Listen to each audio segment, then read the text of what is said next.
Our shower was nice enough, but going to the public bathhouse was like being reborn in the body and soul. It was a ritual event where everyone went for hours to luxuriously scrub and steam themselves as they exchanged gossip, drank ice-cold cola, and exfoliated until their skins sparkled. After collecting our fluffy white towels from the clothesline, my grandmother would fold our freshly washed underwear into a cloth sack. I would take my baby doll, get her dressed, wrap her up, and then we'd walk through our alley and down the hill. When the wailing of prayer from the mosque opened up, my heart would burst quietly with peaceful happiness. At that moment, as my grandmother held my hand in the Persian dusk, I felt a divine euphoria. The bathhouse sat crumbling like a giant cookie. Past lives and weary bones still lingered in its doorway. Inside, distant voices and muffled splashes echoed in its hollow belly and ricocheted against a high glass domed ceiling.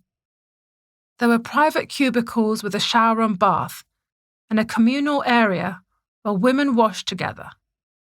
Once the clanky metal door of the changing room banged shut, we peeled every layer.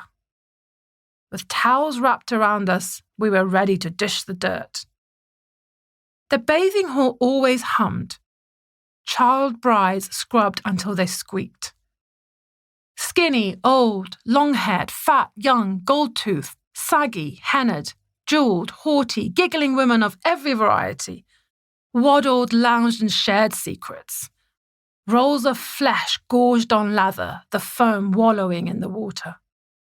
As I grudgingly let the towel slip from my skin, my grandmother would spot neighbours and relatives, and soon the chatter would start. It seemed to last forever. The steam melting into my pores, the dirt oozing out.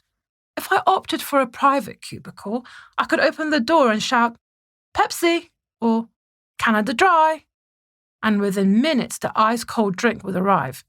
It was heaven. Hours later, my grandmother and I would emerge, scrubbed red raw like beetroot, our gleaming faces peeking out from snug, plump head covers to protect us from catching a cold. One evening, while I was walking home from the bathhouse, the Savok raided the house at the end of our street. It was the grandest house on the block, with blue iron gates and sinuous trees that veiled the decadence inside. It was my friend Palia's house. She was my age and very tall and slender with dull hair swinging down her back and cat green eyes. Unmarked cars pulled up outside the house while the sky gurgled with a thunderstorm. Terrified, I ran home, and from Mr. Karimi's upstairs window, I watched while they marched out Palia's parents and carried out stacks of books.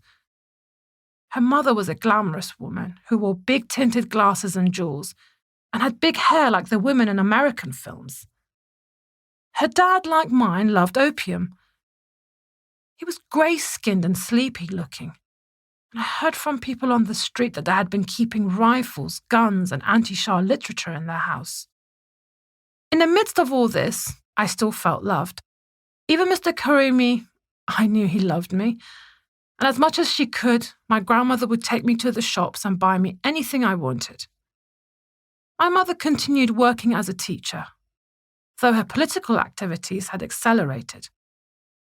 From what I'd heard, I knew the Shah was a bad man, taking money away from poor people and giving it to his friends and family. This was why people hated him so much, and why my mother went into the streets, braving gunfire to demonstrate. It was the reason we went to Evin prison in the north of Tehran to visit my uncles.